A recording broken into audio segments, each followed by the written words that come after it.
I didn't know who he was. Only the scent. Only the bite. Every full moon. I woke with marks, with thirst, with a hollow ache. The mirror in my bathroom didn't bother softening what it saw. Purpled crescents dotted my throat and shoulder like someone had tried to sign their name across my skin and run out of ink halfway through. I tilted my chin, dabbed concealer, patted, cursed, added another layer. It helped about as much as a Band-Aid on a leaking pipe. "Congratulations, Kay," I muttered, tapping the sponge. "Winner of the Vampire Subscription Club. Premium tier, unlimited perks." The mirror offered no applause, only a thin fog where I'd breathed too close. I tried not to think about the way the marks throbbed, how they weren't to just pain but a low, treacherous hum that tugged under my ribs. The scent lingered too, impossible to scrub out, rain on warm pavement. Smoke from a winter stove, something wild that made my palms sweat. I yanked on an oversized sweatshirt, tugged the hood up and pretended normalcy. My apartment was a shoebox stitched to a tired hallway in a neighborhood of tired buildings. A kettle sang with a chip in its mouth, the cheap curtains leaked neon from the noodle shop downstairs. On the second-hand desk, my laptop blinked an overdue rent reminder like a personal attack. "I'll charm it later," I told the rent, meaning I'd ignore it until my anxiety built a nest in my lungs. Work was 3 blocks away, a corner cafe with a chalkboard menu and crooked letters that refused to stop being cute. The bell above the door chimed when I pushed in, scraping off street air for roasted beans and sugar. Mira, my manager, pressed a sleeve of cups into my hands. "You're late," she said, which was code for I was 2 minutes early and she was anxious. "And you look pale." "I'm auditioning for a ghost," I said. "Very competitive role. I need to commit." She frowned, then peered at the edge of my hood. "New cologne?" I froze. The scent must have clung to me, stitched into the fibers. Panic pricked my spine. Laundry detergent," I lied. "It's called Forest Accident." "Return it." She shoved me toward the espresso machine. "We're slammed."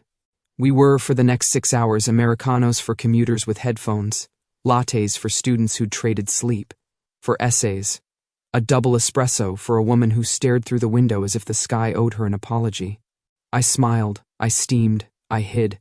When the machine hissed, I jumped. When someone brushed my wrist, the hollow ache blinked awake. By noon, Mira stopped mentioning my pallor. By 2, I almost believed the day would pass like a normal day, and I would walk home and not check the bathroom mirror again. By 5, I remembered tomorrow's calendar square was circled in my head like a warning label. 2 nights from full. The tide already tugged. On my break, I sat on the back stoop with a plastic cup of water sweating down my palm. The alley smelled like old cardboard and overripe fruit. I closed my eyes and counted to 10 through my teeth, the way the internet said to do when your chest was tight for no reason, except my reason had teeth and a schedule. I didn't know his name. Only the scent, only the marks, always healed by morning, but never erased from my memory. I didn't know how he found me, or why I didn't scream when the door I never remembered. Unlocking swung wide, when night tilted and a body pressed mine to the mattress and, no. I cut the thought off at the same place I always cut it off, where it slid hot and bright and left my mouth dry. I stood and went inside before my break finished, just to prove I could. When the shift finally died, I walked home through dusk and pretended the city streetlights were stars that had wandered too close. My keys felt like a ward in my pocket.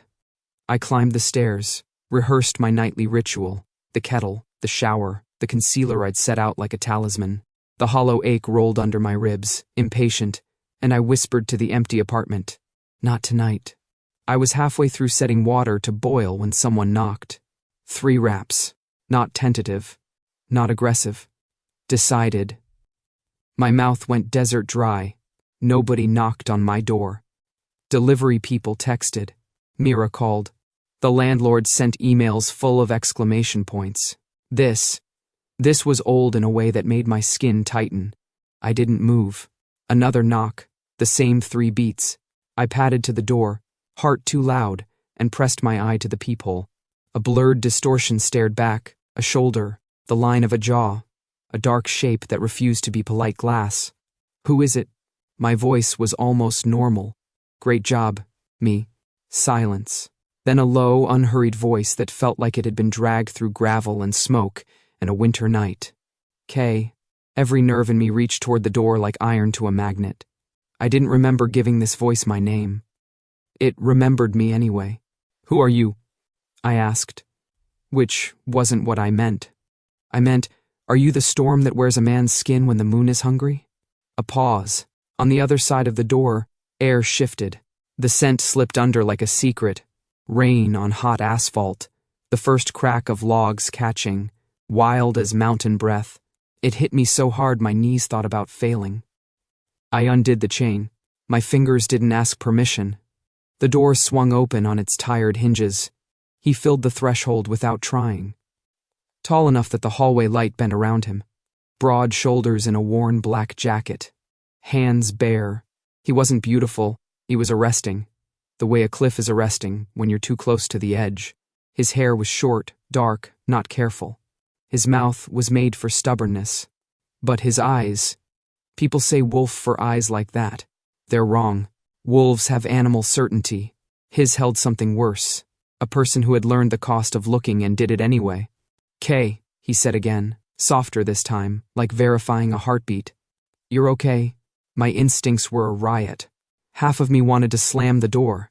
The other half wanted to lean into that voice until the ache quieted.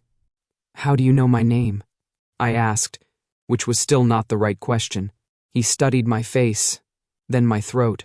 Heat clawed up my neck where the marks hid. He lifted his gaze immediately, a precise act of courtesy that made my stomach flip for a reason I refused to analyze. You won't believe me, he said, steady. But I'll say it anyway. Try me. I folded my arms so my hands would stop shaking. It didn't help.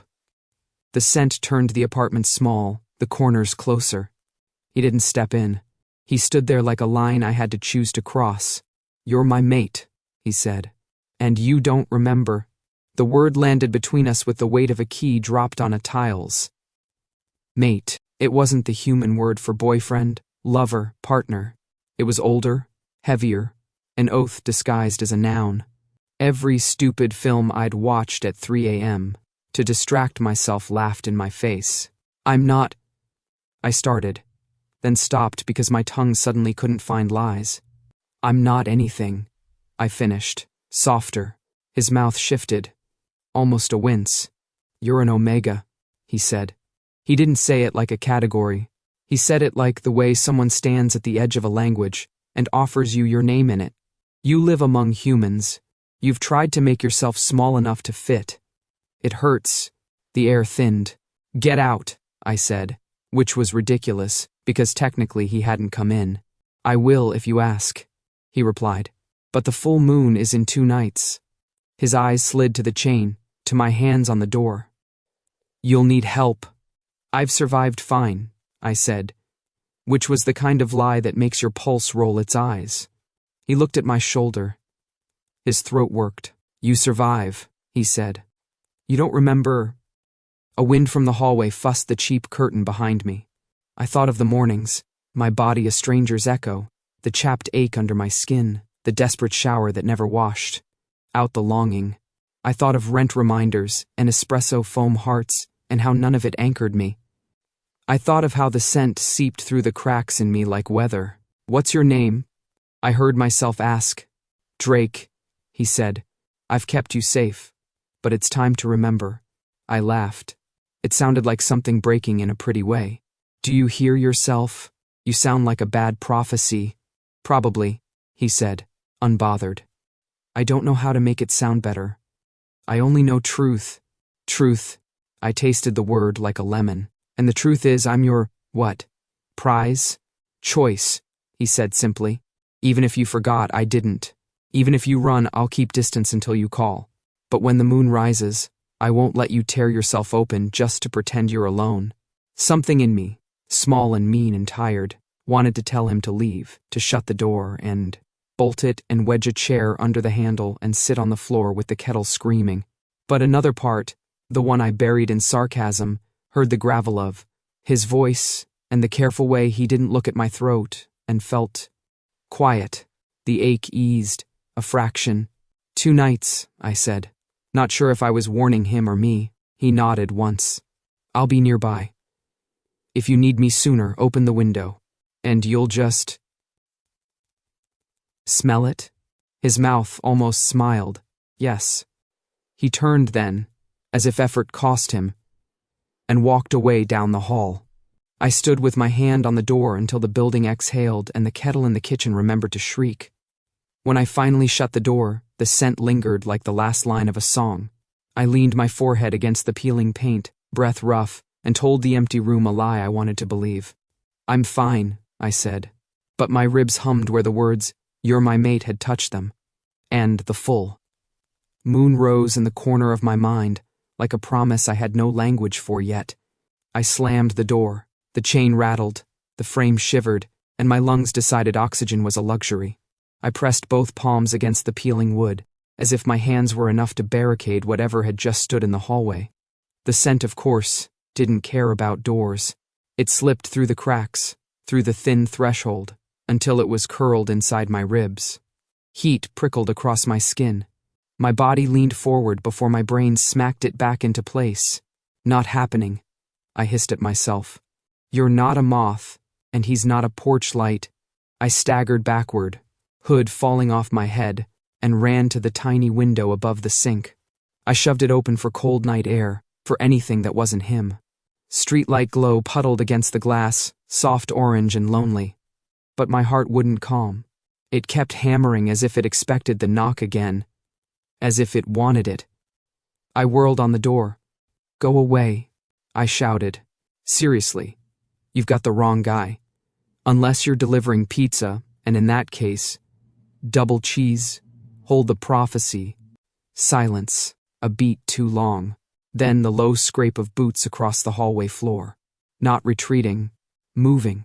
I yanked the door open again, because apparently survival instinct had gone out to lunch, and he was still there. Standing under the dim bulb, shadow carving down his cheekbones, jacket zipped against a cold I couldn't feel. Up close, he was worse. Or better.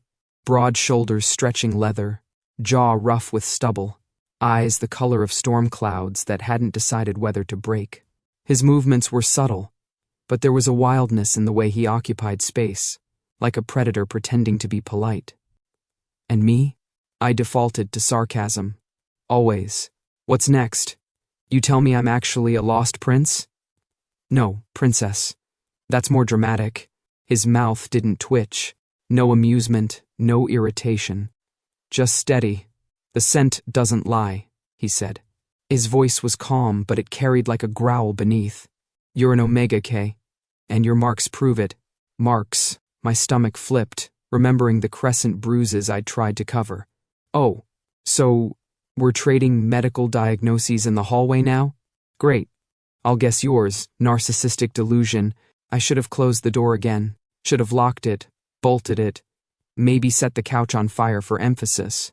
Instead, I stepped back, maybe to put space between us, maybe because some pathetic part of me didn't want him to leave. Bad idea. My body betrayed me, knees weak, heat sliding under my skin. It wasn't attraction, I told myself. It was biology. Chemicals. Stupid instinct. The problem was, instinct didn't care what I told myself. I'm not... I started, but the words stuck. I wasn't what? Human? Normal? Alone? I shook my head hard. You've got me mixed up with someone else. Find another Omega to stalk. He moved then, just a step, fast, quiet, precise. My back hit the wall before I knew he'd closed the distance. His arm braced beside my shoulder, but he didn't touch me. Didn't need to. The scent wrapped me tighter than his body ever could. I should have been terrified. I was terrified. But threaded through the fear was something reckless, like the way your stomach drops on a roller coaster, and you can't tell if it's thrill or doom. Stay away, I whispered, though my hands didn't push. I'm not here to hurt you. His voice was low, controlled, sharp edges filed down to steel. But you don't understand. In 3 nights the full moon rises. You won't handle it alone. I barked out a laugh, breathless. Thanks for the weather report. Should I also carry an umbrella? Eyes didn't waver. Close up, they weren't just storm gray. They held light, reflections of something human where I expected beast. In 3 nights, he repeated, leaning close enough that heat from his breath brushed my ear. If I'm not here, you'll die. The words sliced through me, quick and merciless. Not dramatic, not even threatening, just matter of fact. Like gravity, like truth. My throat worked, but no sound came out. I should have shoved him away, screamed, anything. Instead, I stood still, trapped between panic and a pull I couldn't name. Finally, he stepped back, as if he'd granted me the mercy of space. The hallway light flickered over him, catching leather and shadow. I'll be close, he said. Even if you tell me not to. Stalker, I muttered, because humor was the only weapon I had left. Protector, he corrected simply. Then he turned, boots silent on cracked linoleum, and walked toward the stairwell. I didn't follow. My legs were too busy shaking. The door shut with a soft click that echoed louder than any slam. I sagged against the wall, pressing the heels of my hands to my eyes. My pulse hadn't slowed. The air still carried his scent, stubborn and alive, and my body still betrayed me with every trembling breath. Protector, he'd said. I told myself I didn't believe him, but my ribs, traitorous as ever, hummed with the echo of his words. 3 nights. 2 nights passed too fast. I told myself I was fine. I told myself I wasn't counting down. I told myself a lot of things. Lies are easy when you've practiced. The night of the full moon arrived anyway. I'd locked every window, triple-checked the door, hid my phone, turned off the lights, curled into bed with headphones blasting static to drown out the silence. If I couldn't hear the ache, maybe it wouldn't come. It came. At first, a fever crawling under my skin, my sweatshirt clung wet to my back. Then the thirst, deep, low, not for water, for something else, something I didn't dare name. My bones hummed like they'd been tuned to the wrong frequency. My mouth opened around a sound I didn't recognize. Desperate, broken. Not this time, I gasped. I clawed at the sheets, bit my wrist, anything to fight it. The air pressed thick, soaked in moonlight that slipped past the blinds. Shadows gathered in corners, too sharp, too real. The door clicked. No, I whispered. No, no, no. He stepped inside without a sound. Black jacket. Hair damp with night. Eyes catching the moon like mirrors. Drake. I wanted to scream at him to leave, but the words melted. My body reached before I could. My knees buckled and he caught me, too fast, too strong. His arms were iron, but his touch was careful, almost reverent. Easy, he murmured, voice low, steady. I've got you, I thrashed weakly, heat boiling through my skin. Get away. I won't, he said, calm as gravity. His breath brushed my temple. You're burning up. Let me hold it. Breathe. I wanted to shove him back. Instead, I collapsed into him, chest heaving, the fever tearing through muscle and bone. The scent, his scent, slammed into me, drowning me in rain and smoke and wild air. My head spun, but for a moment the ache eased. Images flickered behind my eyes, too fast to be dreams. Teeth grazing my throat, fingers tangled in mine, a voice whispering my name with something like prayer. Eyes, gray, steady, human even in the dark. I jerked, gasping, half a sob. Stop, stop. It's memory, Drake whispered. Not me. You. Let it come. My heart thundered, fighting him, fighting me. I hated the heat, hated how my body leaned closer, hated the relief that came when his hand pressed against my back, anchoring me. The night stretched and broke. I didn't know how long he held me, murmuring words I couldn't catch, keeping me from tearing myself apart. When the fever finally burned itself down, I collapsed against him, shivering. My forehead rested against his collarbone. I hated the way it felt safe. Darkness claimed me. Morning arrived with cruel sunlight through crooked blinds. I stirred, groaning, blinking at pale walls that weren't supposed to be so bright. My head was heavy, too heavy, on something solid and warm. I tilted my chin. Not a pillow. A shoulder. His shoulder. Drake sat on the edge of my bed, back straight, as if he'd been carved into the room. His jacket was gone, rolled sleeves exposing arms marked with scratches and thin cuts, red and raw. My cuts. I froze, my chest locked, panic clawing up. What? My voice cracked. I coughed, throat dry. What did you do to me? He turned his head slightly. His eyes were unreadable, calm in a way that made me want to throw something. I saved you, he said simply. Like always, the words sank deep, quiet as stones in water. I swallowed hard. My pulse screamed liar, liar, but my body remembered the way the ache had eased in his arms, the way I hadn't shattered completely because he was there. I hated that part of me. I hated that I almost believed him. The apartment felt smaller with him in it. Maybe it was always small. 4 steps from the kitchen to the bed, curtains that clung to too little light, but Drake sitting at my table, broad shoulders folded into a chair that groaned in protest, turned it into a cage. I perched on the counter with my arms crossed, trying to pretend I wasn't still shaken from last night. The fever, the way my body had betrayed me, the fragments of memory that clung like burrs. My voice came out sharper than I meant. So let me get this straight. You've been what? Hovering around every full moon like some kind of supernatural babysitter? Drake's eyes lifted to mine, calm, always calm. Guarding you. I snorted. Right, because I'm apparently irresistible. What am I, premium grade steak? The butcher's special? K. His tone cut clean through my sarcasm. Not angry, not pleading, just firm. They would have smelled you. Any alpha passing by. Do you understand? Your scent pulls. They would have taken you. You wouldn't have survived. Heat crept up my neck, furious and humiliated. So what? You've just stood watch every single time, without me even knowing? Yes. It was too simple, too blunt, like he was stating the weather, not confessing something insane. I laughed once, dry and cracked. Oh, fantastic. So you're my personal bodyguard, by subscription. Let me guess, non-refundable? His gaze didn't shift. I'm not your guard. A pause. I'm yours. No more, no less. The words hit like a stone dropped into a glass of water, quiet but shattering. I turned away too fast, nearly knocking over the kettle. Don't say stuff like that, I muttered, ears burning. I only speak what's true. Yeah, well, try speaking less. I grabbed my jacket, needing air, needing space. Drake followed me to the cafe down the block, silent except for the weight of his presence.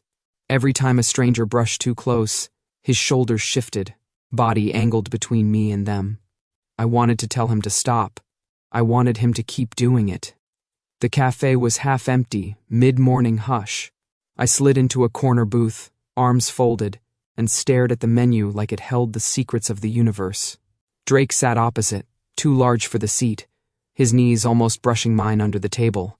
You don't have to act like the Secret Service, I said. No one here is interested. He tilted his head, gaze flicking toward a man at the counter who'd looked over one too many times. My stomach dropped. You think they don't even know why, Drake said. Only that they feel it. The pull, the instinct. I stop it before it starts. I gripped my glass of water tight enough to ache. I wanted to argue, but the memory of last night pressed in. The fever, the ache, the way his arms had been the only steady thing in a world tilting off balance. And then, a flash. Too sharp to be imagination. My breath caught. Heat flooded my face. It wasn't last night. Not exactly. A different night. The same fever in my veins. The same voice steady in my ear. Hands. His. A mouth against my throat. My body arching into it. Desperate and unashamed. I jerked, spilling water on the table. Kay. Drake's voice was quiet. Concern, not command. My face burned hot enough to ignite. I scrubbed at the spill with too many napkins. It's nothing. Just dizzy, but the images wouldn't stop. Teeth grazing skin, breath hot against my ear, my own voice, wanting. I shoved the memory away, buried it under sarcasm. So what? I'm supposed to thank you. Send a fruit basket? Thanks for not letting me get mauled, sincerely, Kay. Drake didn't rise to it. His voice stayed low, even. I don't need thanks. Then what do you need? His gaze held mine, unblinking, as if the question had only one answer. For you to live. My heart stuttered. I looked away, out the window, where the street was busy and normal and safe. My reflection stared back at me, hood pulled up, trying too hard to look untouchable. Inside, though, the memory burned. And the worst part? I hadn't wanted to push it away. The park was nearly empty, the lamps buzzing with weak halos of light that didn't bother to chase the shadows. My breath misted as I walked, fast and sharp, hands jammed in my pockets. I hadn't planned to come here. I just needed space. Somewhere the walls didn't press in, and the air didn't smell like him. Of course, he followed. The crunch of his boots on the gravel path set my teeth on edge. You don't have to shadow me everywhere. I snapped over my shoulder. Drake didn't answer. He never did, not right away. His silence was heavy, like he measured every word before giving it up. That was the last straw. I whirled, chest heaving, the lamplight cutting between us. What exactly do you want from me, huh? To say thank you? To bow down? To just, what? Accept that you bite me every month, like some kind of twisted routine? His eyes narrowed, but he didn't step closer. I never wanted thanks.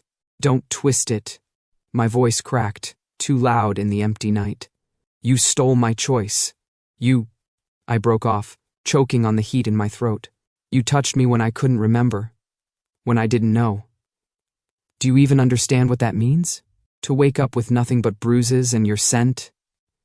For a second, the storm in his gaze flared, sharp and dangerous. You think I wanted that? His voice dropped, rougher, harsher than I'd ever heard it. You think I waited years for you just to take advantage when you were half broken? Didn't you? The words tore out before I could stop them. Something in his expression cracked. Not softness, not guilt. Anger. A rare and scorching thing. I protected you, he said, and the ground beneath us seemed to hold its breath. You don't even understand how they smelled you, how close they came. You think waking up with marks is a violation? Try waking up dead. I staggered back, my anger colliding with confusion. What are you talking about? His jaw worked. He turned his head slightly, as though the memory itself stung. The night you first shifted, he said quietly. Half-formed, wild, bleeding scent everywhere. 3 alphas caught it. I stopped them. I opened my mouth, but no sound came. The image was too vivid. Shadows in the trees, snarling teeth, hands that weren't careful but cruel. My stomach churned. You were mine to guard, he went on, and for that I was cast out. The words landed like blows. Cast out? My pack. His tone was stripped bare, simple. They said I was weak, that I wasted strength on someone who didn't even know who he was. So I left. For you. Silence swelled between us, thick and choking. I wanted to scream again, to tell him it wasn't my fault, that I hadn't asked him to throw away his life for me. But the words tangled, useless, because part of me knew he wasn't lying. I dragged in a breath, trying to steady my hands. Why would you do that? Drake's gaze lifted, locking onto mine. No hesitation. Because you're mine. The words made my chest twist painfully. They should have sounded possessive, suffocating. They did, but they also carried something else. Conviction, certainty, like he'd carved the vow into his bones. I shook my head hard, as if that could dislodge it. You ruin everything. Do you get that? You stand there acting like some noble martyr, but all I see is a man who decided my life for me. Who? The words stopped. My eyes had caught the faint movement of his sleeve pulling back as he shifted his weight. Scars, thin lines along his forearm, fresh cuts across his knuckles, half-healed gouges near his wrist. Not old marks. Recent. My throat closed. Those are from last night, aren't they? He didn't answer. He didn't need to. The silence screamed, yes. I stared, stomach twisting, memory flashing. His arms around me, steadying me as I burned, my nails digging in. I'd done that. I'd left those marks. And he'd taken it, without flinching, without complaint. My fury sagged under the weight of something I didn't want to name. Pity. No, not pity. Something sharper. Something like guilt. "You're insane," I whispered, more to myself than him, throwing everything away from me. "For this," I gestured at myself, a bundle of anger and fear and sarcasm. "I'm not worth it." His voice was steady, but there was an edge beneath. "Don't tell me what's worth it." I bit my lip, chest aching. Every instinct screamed to rebuild the wall, to claw the anger back, but the sight of his scars burned into me. For the first time, I didn't know how to hate him properly. The lamplight flickered overhead. In its glow, I saw the exhaustion in his stance, the quiet weight he carried like a second skin. He wasn't just a stranger who knew too much. He was someone who'd bled for me when I didn't even remember asking. And I didn't know what to do with that. Morning crept into my apartment on thin, watery light. The curtains barely held it back, and for once I didn't yank them shut. I stretched, stiff from a night of too many thoughts and too little sleep, and the first thing I saw was him. Drake. He sat at my table like he'd been carved into the wood, quiet and still. His presence should have set my nerves on fire, but it didn't. Not today. Something in me had cracked open after the fight in the park, and instead of running, I let him stay. "Do you ever sleep?" I muttered, dragging myself toward the kitchen. "I do," he said, eyes steady on me. "When?" I pulled a mug from the cupboard, wincing at how chipped it looked next to his calm solidity. Between standing ominously in corners and scaring off strangers? His mouth almost curved. Almost. "I don't need much." I poured coffee, pretending not to notice the warmth in my chest at the hint of humor. It was easier to pretend he annoyed me. Safer. The problem was, I'd started letting him move around my space. At first, it was unbearable. His size, his stillness, the way my tiny kitchen shrank with him in it. But the more he stayed, the less it felt like a cage. The silence wasn't sharp anymore.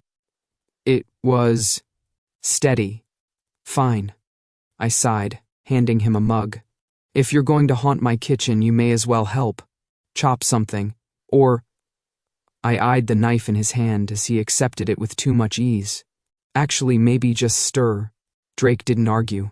He took the pan like he'd done it 1,000 times. My stomach flipped at the absurd sight of a broad-shouldered alpha moving scrambled eggs with precise, patient strokes. "You're ridiculous," I said, leaning against the counter. "You don't even fit in here. My kitchen wasn't built for people who fill doorways. Then I'll adjust." His tone was so matter-of-fact I nearly laughed. "Adjust? You're going to fold yourself in half like origami?" He glanced at me, calm as always. "If that's what it takes," I groaned, covering my face. "Stop saying things like that. You sound like a bad romance novel." But my mouth twitched, betraying me. For the first time in weeks, the air felt almost normal. Later, we walked through the market together. Stalls spilled over with vegetables, spices, fruit that smelled too sweet in the late sun. Drake carried the bags before I even thought to ask, his hands steady, his steps patient behind me. I tried not to notice how people glanced our way. Not at me. At him. Something about his height, his stillness, the way he scanned every face without blinking. The looks slid off him like rain. "You're making people nervous," I said under my breath. "They should be." I rolled my eyes.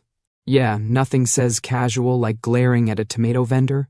His gaze flicked to me, calm but pointed. "You're safe. That's all that matters." I hated the way the words warmed me. Hated it even more that I didn't hate it enough. We stopped at a fruit stand, and I reached for an apple. Drake caught it before I could, checking it with that same precision he used for everything. He handed it back only after inspecting every side. I bit into it just to spite him. Juice ran down my chin. "Happy?" He nodded once, like the act of me eating an apple was some great accomplishment. I muttered, "Unbelievable." But my lips curved around the bite. By evening, the bags were stacked in my apartment, and the kitchen smelled faintly of spices. We'd cooked, eaten, and somehow ended up on opposite sides of the couch. I fiddled with my laptop, pretending to work. He read a book, an actual paper book, thick and worn. The silence stretched.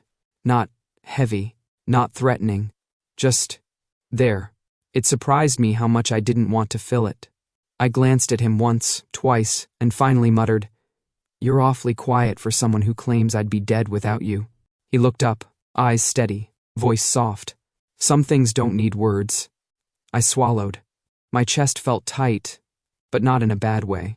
More like a knot loosening, unfamiliar but welcome. When night fell, I pulled the curtains back. The moon wasn't full yet, only a silver slice against the dark. Normally, the sight made my stomach clench with dread. This time, it didn't. I stood there, arms crossed, and realized I wasn't afraid. Not like before. Behind me, Drake moved closer. His presence was a shadow at my back, quiet, but certain. "You feel it," he said gently. "Not like I used to, because you're not alone." I turned to glare at him, because the alternative was letting him see the warmth in my chest. "You really need better lines." He didn't argue. He just looked at me, steady as stone, until I couldn't hold the glare anymore. For the first time, silence didn't feel like something waiting to swallow me. It felt like trust. The full moon rose clean and bright, a white coin pressed into the dark. My curtains were open. For once, I wanted them that way. I'd cleaned the apartment that afternoon like the act could steady my hands. Dishes stacked, counters wiped, the rug shaken out on the fire escape until it gave up a cloud of dust like a sigh. I even fixed the crooked picture that never stayed level. It leaned again 20 minutes later. Some things wouldn't be tamed. That felt appropriate. Drake came when the light thinned, and the city took a long breath. He didn't knock this time. He didn't need to. I'd left the door unlocked, a quiet truce I hadn't said aloud. He paused on the threshold, as if asking without asking. I nodded once. He stepped inside. The ache that used to arrive like a storm reached for me, curious rather than cruel. It felt different tonight, less like drowning, more like surfacing. I stood by the window with the moon on my face and let the silence wrap around us. "You're steady," Drake said softly, not surprised.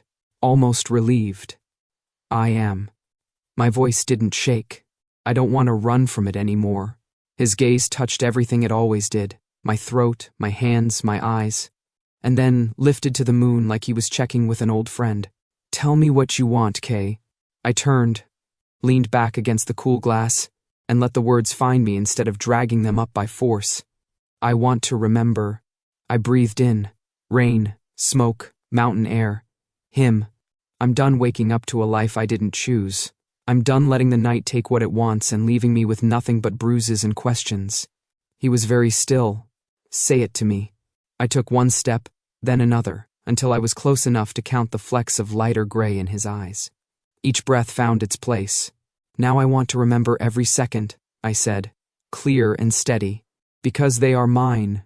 A sound moved through him, half exhale, half something like gratitude and hunger braided together. His hand lifted then, slow enough for me to see every inch of the movement, to stop it if I wanted. I didn't. He cupped my jaw, palm rough, touch gentle. "Then we'll make them yours," he said. "Together," I added. "Always." The ritual, he'd told me once, when words came easier, was old. Not complicated. A vow carried in flesh and breath, and the honest tilt of a throat. There would be a mark, but not like the ones that haunted my mirror. This one would live beneath my skin as much as on it. Choice turned into something the body could read. I'd asked him why it mattered. He'd looked at me, as if I'd asked why names mattered, why doors opened, why people stayed. "It tells the world," he'd said quietly. "And it tells you, when fear tries to erase it." "Teach me," I said now. He lowered his hand, not removing it, just letting it rest against the steady point where my pulse beat under his thumb. "There are words," he said, "but the moon will hear you either way." His mouth flickered with the ghost of a smile. "She prefers truth to poetry." "I don't have poetry," I admitted. "Only us." "That's enough." We stood like that for a long moment. held between the city's hum and the hush of the moon, between breath and decision. The ache stirred, testing the edges of me, and met something new, not a barricade, but a welcome. "I'm yours," I said, not like surrender but like fact, not because I forgot, because I remember. Drake's eyes warmed, storm breaking to daylight. "I'm yours," he answered. "I have been since the first time I smelled rain on your skin." "You're unbearable," I murmured, because humor kept me from floating away. "Yes," he said, perfectly grave, which made me laugh. And then nothing was heavy anymore. He reached into his jacket, pulled free a strip of clean cloth, a small bottle that caught the moonlight. "For when it's done," he said, setting them on the table. "No assumptions." His hands came back empty to me. "How do we start?" My throat was suddenly tight, with 100 things I didn't have to say. "Like this."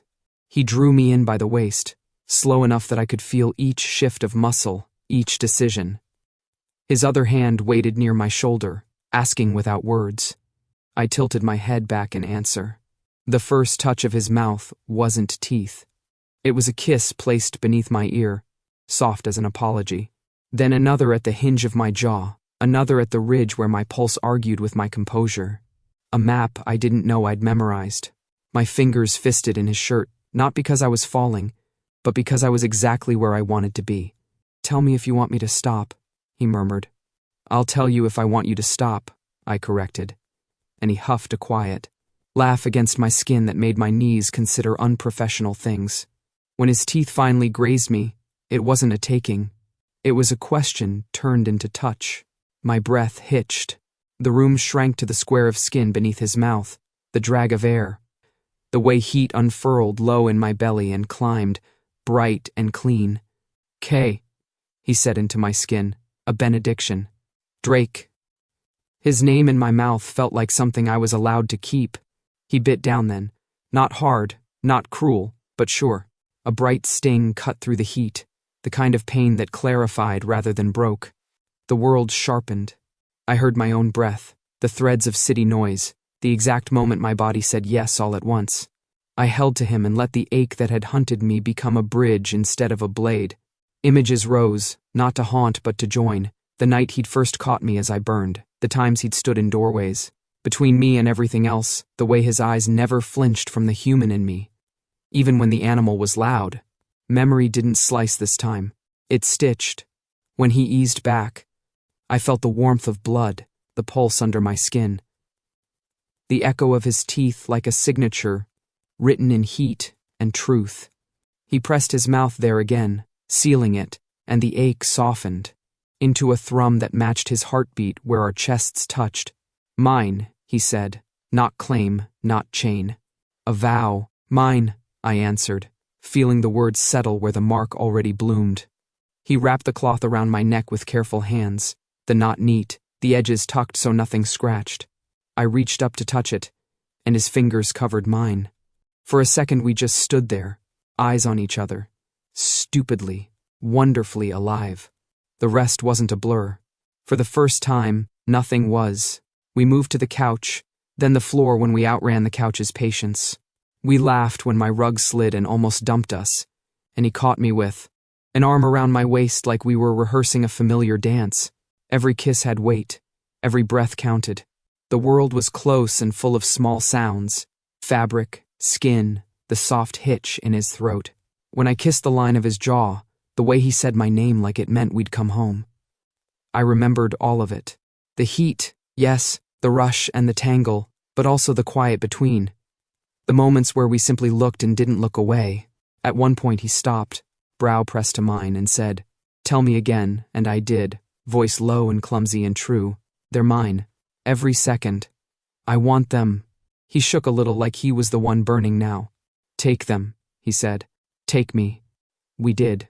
Moonlight shifted across the floor, measuring us in pale inches. When it finally pooled near the bed, we followed it there, not to sleep yet, but to breathe easier. He lay on his back, and I curled into the warm place at his side that felt designed for me. The cloth at my neck pulsed soft. Not a brand, but a promise. My muscles, used to bracing, discovered the strange luxury of letting go. "Are you in pain?" he asked quietly. No. I touched the bandage, then his mouth, then the steady beat under his ribs. I'm here, he exhaled, more relief than sound. Good. We lay like that, a tide settling. Outside, the city kept doing what cities do, indifferent and blessedly far. Inside, I kept inventory, like I could list my way into certainty, warmth, breath, weight, the clean ache of being alive and chosen and choosing back. I thought happiness would be louder, I said into his shoulder, because honesty came easier in the low light. More fireworks. He turned his head enough to kiss my hair. Sometimes it whispers, so you don't scare it. That's very wise for someone who glared at a tomato vendor. I adjusted, he said gravely. I laughed, and the sound didn't feel like it would break me. You did. Silence fell between us, not empty. I let my eyes close, just to test if memory could survive darkness. It did. I saw the window, the moon, his hands, the careful way he asked, and the certain way I answered. No gaps, no lost hours, no waking to strangers' marks. Only mine. Kay, he said after a while, a question tucked into my name. Thank you for letting me be here when you chose. You didn't make the choice for me, I said, more to myself than to him. I felt the truth of it settle all through me, deep and sure. You waited at the door until I opened it. He didn't say you opened it for me. He said, you opened it for yourself. I smiled into his shoulder. Don't ruin this with accuracy. As you wish, he murmured, obedient and smug, which earned him a soft elbow. The moon lay heavy and kind against the window. The knot in my chest, the old one, tied by fear and forgetting, was gone. In its place, something new, a line drawn from me to him, from night to morning, from before to after. I slept, not because I was exhausted, though I was, but because safety had settled in my bones like warmth after cold. When I woke, dawn was thin and gold. Drake was still beside me, eyes closed, mouth soft. The mark throbbed with the faintest echo, a heartbeat under my skin. I reached up, touched it, and smiled at the ceiling for the first time in a very long time. I remembered everything. My body was mine. My choice was mine. My mate, mine. Outside, a bus hissed. Someone cursed lovingly at a stubborn engine. A dog barked like it had opinions about morning. Inside, I turned to the man who had held the night with me and nudged his shoulder. Hey, I said. Wake up. We're making pancakes. His eyes opened, slow and clear. Pancakes? With too much syrup. It's a celebratory necessity. A real smile creased his face, small and devastating. As you wish. He followed me into the kitchen that used to be too small for him. It wasn't anymore. He did the stirring, I did the flipping. We did the standing too close because distance felt ridiculous now. When the first pancake tore, I laughed and called it rustic. When he handed me the spatula with solemn ceremony, I kissed him just because I could. The moon set somewhere beyond the buildings. The day began like any other, and not at all like any other. And when I tasted the syrup in his mouth and the clean edge of morning, it all settled into one simple, breathtaking fact. This was ours.